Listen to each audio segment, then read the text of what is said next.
দেশের ক্রিকেটারদের পারফরম্যান্স বিশ্লেষণ করার জন্য প্রাতিষ্ঠানিকভাবে তেমন কোনো সুযোগ বা সুবিধা নেই বাংলাদেশে।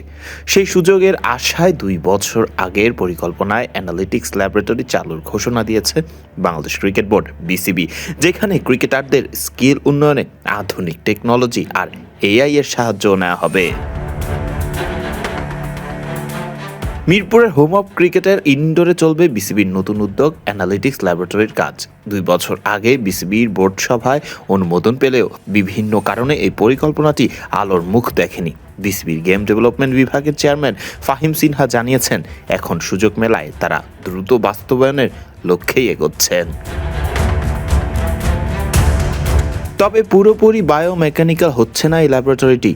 শুরুতে এখানে অনূর্ধ্ব 14 থেকে জাতীয় দল পর্যন্ত খেলা সব ক্রিকেটারের ভিডিও ফুটেজ থাকবে। ফুটেজ সংরক্ষণ করা হবে ক্রিকেটারদের নামের সঙ্গে মিলিয়ে ইউনিক আইডির মাধ্যমে।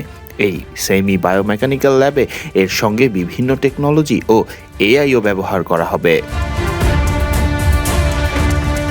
বিসিবির গেম ডেভেলপমেন্ট বিভাগের অধীনস্থ ল্যাবরেটরিতে ক্রিকেটারদের নিজস্ব স্কিল উন্নয়নে পর্যবেক্ষণ করা হবে তাদের ফিটনেস, পাশাপাশি বোলিং অ্যাকশনও শোধরানো হবে। এখানে ক্রিকেটাররা নিজেদের দুর্বলতা নিয়ে কাজ করতে কোচ এবং অ্যানালিস্টদের সহায়তা পাবেন।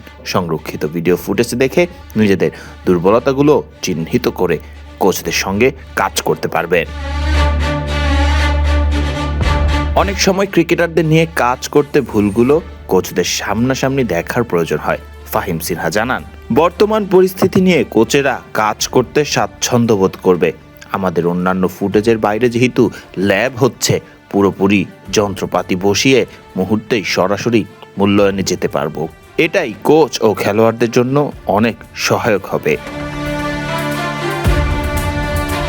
এছাড়া ক্রিকেটারদের দুর্বলতা নিয়ে কাজ করার মাঝপথে কোচ বদল হলে বিপাকে পড়েন খোদ ক্রিকেটাররা। নতুন কোচের অধীনে ভিন্নভাবে কাজ শুরু করতে হয়। তবে এই ল্যাবরেটরির কাজ শুরু হলে তেমনটা আর ঘটবে না। এখান থেকে দেওয়া তথ্যের ভিত্তিতে কাজ করবেন নতুন কোচরা। বজায় থাকবে ধারাবাহিকতা। নতুন করে শুরু করতে হবে না এবং ক্রিকেটারদের দুর্বলতা নিয়ে কাজ করা পথ হয়ে উঠবে আরও সহজ।